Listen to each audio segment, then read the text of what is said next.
مصطفیٰ صلی اللہ علیہ وآلہ وسلم کو اس کو پورا پڑھ لینا چاہیے تھا، مکمل پڑھتا، پھر یہاں آتا تو اس کو ان گلیوں میں گھومنے کا ایک الگ ہی لطف آنا تھا۔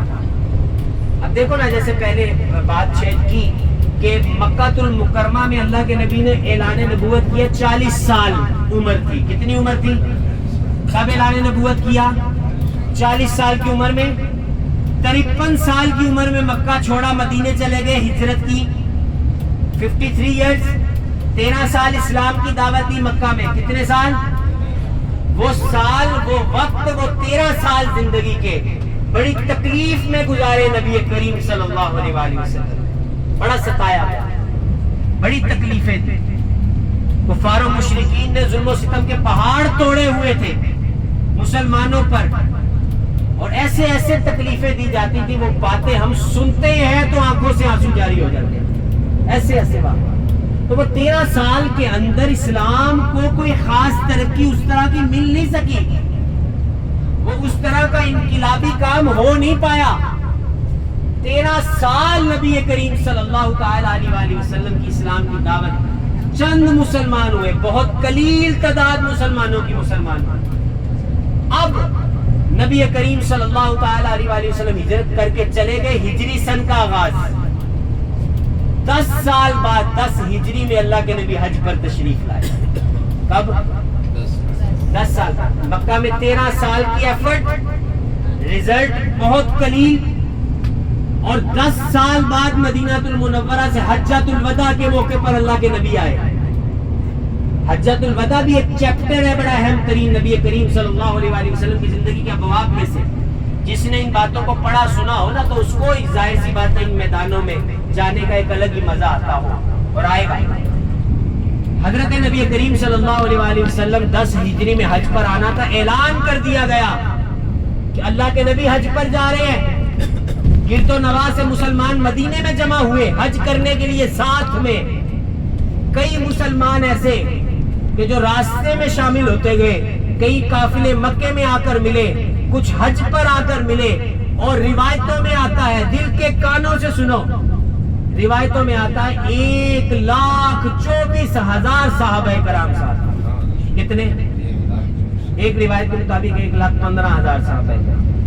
اب ذرا تصور کرو سما کیا ہوگا جس قافلے کا امیر نبی کریم صلی اللہ علیہ وسلم، مطلب منظر کیا ہوگا۔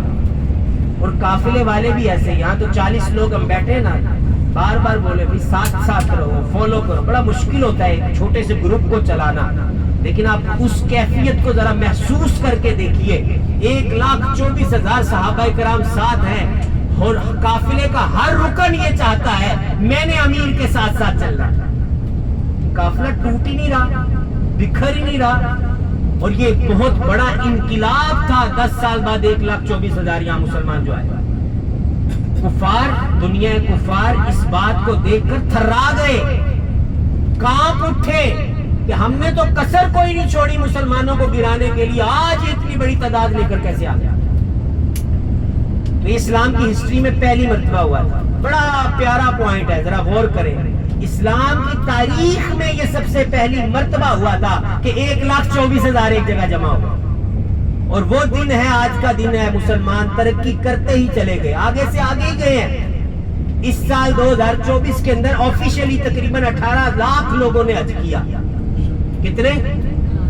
تو ہر سال لاکھوں لاکھ حج کر رہے ہیں، اور یہ حج مسلمانوں کا دنیا کا سب سے بڑا اجتماع ہے۔ اور یہ اجتماع جب ہوتا ہے، ہر سال اس اجتماع کو دیکھ کر کفار کی ٹانگیں اس طرح ہی تھراتی ہیں جیسے اس وقت کانپے تھے۔ یہ آج بھی اسی طرح لرزتے ہیں، اور پھر مسلمانوں کے خلاف سازشیں کرتے ہیں، سازشیں بڑھتی جا رہی ہیں۔ جیسے مسلمان اسلام پھیل رہا ہے، اسی طرح سازشیں بھی پھیل رہی ہیں، بڑھ رہی ہیں۔ اللہ تبارک و تعالی ہمیں ایمان کی سلامتی عطا فرمائے، جب ہم اس دنیا سے جائیں ہم اپنا ایمان سلامت لے کر جائیں۔ وہ دیکھو بھئی، ہمارے لیفٹ سائڈ پر وہ یلو کلر کے بورڈز آپ کو نظر آئیں گے، وہ دور ہے، ابھی پیلے بورڈ غور کرو گے تو یہ عرفات کی باؤنڈری کے بورڈ ہے۔ ابھی ہم عرفات کی طرف جا رہے ہیں، ان جگہوں کو دیکھنے جا رہے ہیں جہاں پر حج ادا ہوتا ہے۔ تو حج کا سب سے بڑا رکن یہی ہے عرفات میں وقوف کرنا۔ اللہ تعالی ہم سب کو حاجی بنا دے، اللہ ہم سب کو حاجی بنا دے۔ ہم میں سے کون کون حاجی ہے؟ حج کس کس نے کیا ہوا؟ حج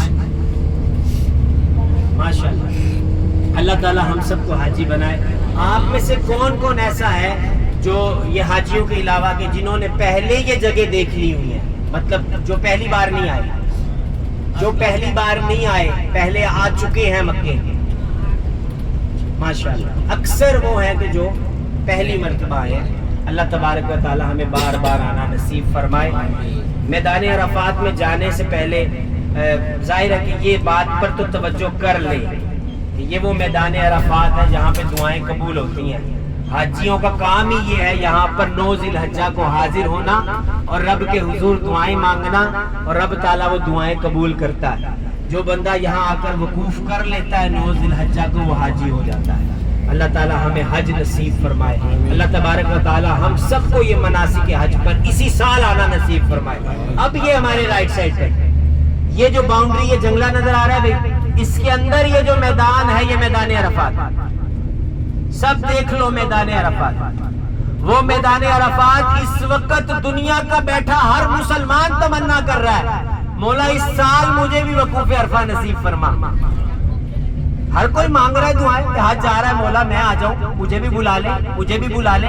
تو یہ اس وقت وہ میدان ہے جہاں آنے کی ہر بندہ حسرت کر رہا ہے۔ یہ وہ میدان ہے جہاں آنے والا حاجی بن جاتا ہے۔ حج کا سب سے بڑا رکن یہاں ادا کیا جاتا ہے۔ وہ پیلے بورڈ دیکھیں، بدایت عرفات لکھا ہے، عرفات سٹارٹ سے ہے، عرفات یہاں سے شروع ہوتا ہے۔ تھوڑے تھوڑے فاصلے پر آپ کو یہ بورڈ نظر آئے گا، تھوڑے تھوڑے فاصلے پر آپ دیکھتے جاؤ، آپ کو یہ بورڈ نظر آئیں گے۔ اس کی ایک سب سے بڑی ریزن تو یہی ہے، اس میدان کے باؤنڈری کے اوپر بہت زیادہ بورڈ لگا دیے گئے ہیں۔ کوئی بھی حاجی اس وقت تک حاجی ہو ہی نہیں سکتا جب تک وقوف عرفہ نہ کر لے۔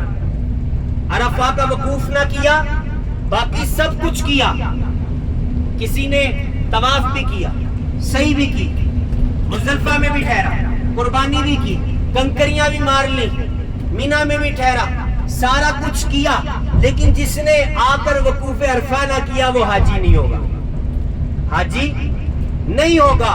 اور کوئی بندہ اگر 9 ذی الحجہ کو عرفات کے وقوف کے وقت میں، وقوف عرفہ کے وقت کے اندر ایک لمحہ بھی حج کی نیت سے احرام کی حالت میں اس میدان میں ٹھہر کے چلا گیا، وہ حاجی ہو جائے گا۔ گورنمنٹ بھی ایسا ہی کرتی ہے۔ کئی ایسے مریض ہوتے ہیں جو بیڈ ریسٹ پر چلے جاتے ہیں، ہاسپٹلائز ہو جاتے ہیں، ان لوگوں کو عرفہ کے دن ہاسپٹل سے یہاں پر ایمبولینسز پر لا کر صرف وقوف کرایا جاتا ہے۔ وہ بیمار حاجی جو اٹھ بھی نہیں سکتا، وہ بھی اللہ کے کرم سے ایک لمحہ بھی یہاں گزار جائے تو حاجی ہو جاتا ہے۔ اصول یہ ہے، بلکہ یہاں تک اس بات کو مزید سمجھنے کے لیے کہ اس میدان کی اہمیت کیا ہے، علماء فرماتے ہیں کوئی بندہ اگرچہ احرام کی حالت میں حج کی نیت کے ساتھ ہیلی کاپٹر پر بھی ایک لمحہ وقوف عرفہ کے وقت کے اندر یہاں پر ٹھہرتا ہوا گزر گیا، وہ بھی حاجی ہو جائے گا۔ تو اللہ تبارک و تعالی ہم سب کو حج نصیب فرمائے، اللہ تبارک و تعالی ہم سب پہ رحمت نازل فرمائے۔ ابھی ہم میدان عرفات میں جائیں گے، بڑا مقدس میدان ہے۔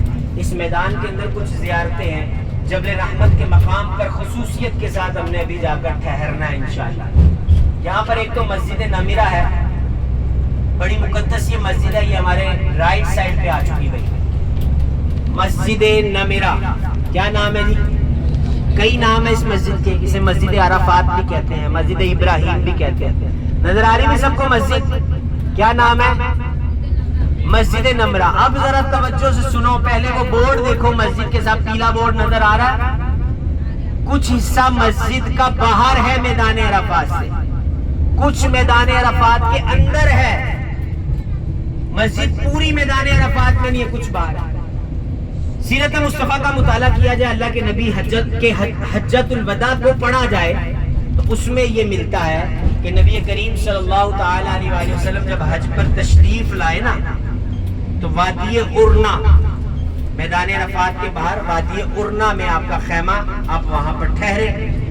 وقوف عرفہ کا وقت شروع ہوتا ہے ظہر کے وقت کے اسٹارٹ ہونے پر، جب وقت ظہر شروع ہوتا ہے نا 9 ذی الحجہ کو، تو عرفات میں ٹھہرنے کا، وقوف کرنے کا وقت شروع ہو جاتا ہے. تو نبی کریم صلی اللہ علیہ وآلہ وسلم جیسے ہی وقوف عرفہ کا وقت شروع ہوا تو میدان عرفات میں داخل ہو گئے. اسی مناسبت سے یہ مسجد اندر باہر بنائی گئی ہے. پھر اس مسجد کے مقام پر چلے گئے، اللہ کے نبی داخل ہوئے میدان عرفات میں. عرفہ کے دن غسل کرنا سنت ہے. غسل کرنا، اللہ کے نبی نے غسل فرمایا، ظہر و عصر کی نماز پڑھی، اور اللہ کے نبی نے خطبہ حجۃ الوداع بھی یہیں پر ارشاد فرمایا. وہ جامع خطبہ کہ جو ہم اکثر جو ہے علماء حج کے دنوں میں بیان کرتے ہیں، وہ خطبہ اللہ کے نبی نے یہاں پہ ارشاد فرمایا. کسی عربی کو کسی اجمی پر، کسی اجمی کو کسی عربی پر کوئی برتری حاصل نہیں. اسلام میں اگر برتری ہے تو تقوی اور پرہیزگاری کی بنیاد پر ہے. ایک جامع خطبہ اللہ کے نبی نے ارشاد فرمایا جس میں اسلام کے ہر پہلو کو بیان کر دیا. اللہ تبارک و تعالی ہر مسلمان کو نبی کریم صلی اللہ علیہ وآلہ وسلم کا وہ خطبہ حجۃ الوداع پڑھنے کی توفیق عطا فرمائے. پڑھیں اس کو. آج تو دنیا کی ہر زبان میں تقریباً اس کو ٹرانسلیٹ کر دیا گیا ہے، اور ٹرانسلیٹ کرنا مشکل بھی نہیں ہے. تو کم از کم اس خطبے کو پڑھنا چاہیے کہ اللہ کے نبی نے اس خطبے کے اندر ہمیں کیا کیا ارشادات فرمائے ہیں، کیا کیا زندگی گزارنے کے اصول ہمیں عطا فرمائے. اللہ تبارک و تعالی ہم سب پر رحمت نازل فرمائے. ابھی ہم بڑے مقدس پہاڑ کی طرف جا رہے ہیں جس کا نام ہے جبل رحمت. کیا نام ہے بھائی؟ سب بولے کیا نام ہے؟ جبل رحمت. نبی کریم صلی اللہ تعالی علیہ وآلہ وسلم نے وہاں خطبہ حجۃ الوداع ارشاد فرمایا نا جبل رحمت، یہاں پہ مسجد نمیرہ کے مقام پر. پھر اپنی قصواں اونٹنی پر سوار ہوئے. حج پر اللہ کے نام النبی کے ساتھ اونٹنی تھی، قصواں اونٹنی. اللہ کے نبی اس پر سوار ہوئے اور جبل رحمت کی طرف آ گئے. جبل رحمت کے دامن میں اللہ کے نبی آ کر ٹھہرے. یہ مسجد نمیرہ، اس کے ساتھ وہ بورڈ لگا ہوا پیلے کلر کا، وہ دیکھو نظر آ رہا ہے، وہ پیچھے مڑ کے دیکھو نظر آ رہا ہے، وہ دیکھو. تو یہ بورڈ جو ہے یہ مسجد کی یہ بات کو کلیئر کر دیتا ہے کہ کتنا حصہ میدان عرفات میں ہے مسجد کو اور کتنا باہر ہے. مسجد سارا سال بند رہتی ہے، حج کے دن کھلتی ہے. 3 لاکھ سے بھی زیادہ لوگ ایک وقت میں اس کے اندر نماز پڑھ سکتے ہیں. اتنی کیپیسٹی ہے، لاکھوں لاکھ حاجی پڑھتے ہیں نماز. اللہ تبارک و تعالی ہمیں حج کے دن آ کر ان مقامات کو دیکھنا نصیب فرمائے. ابھی بہت زیادہ یہاں کنسٹرکشن بھی ہو رہی ہے، کئی راستے بند. یہ تو سارا سال ہی بلکہ سلسلہ جاری رہتا ہے. ہر سال کچھ نئی سے نئی چیزیں بنتی جاتی ہیں، سہولیات بڑھائی جاتی رہتی ہے. تو ابھی بھی یہاں پر بہت زیادہ آپ کو کنسٹرکشن اور کام ہوتا ہوا نظر آ رہا ہوگا. یہ میدان عرفات ہے بھائی، یہ بھی نوٹ کر لیں، دیکھ لیں. اللہ کرے بھی حج پر آ کر یہاں پر ہمیں رہنا نصیب ہو جائے.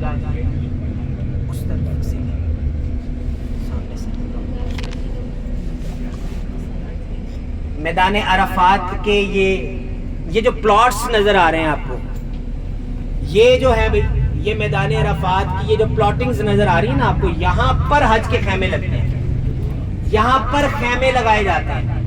ابھی ہم دیکھتے ہوئے اترتے ہوئے بھی جائیں گے انشاءاللہ. تو یہاں پر خیمے ہوتے ہیں حج کے، حاجی یہاں پہ ٹھہرتے ہیں.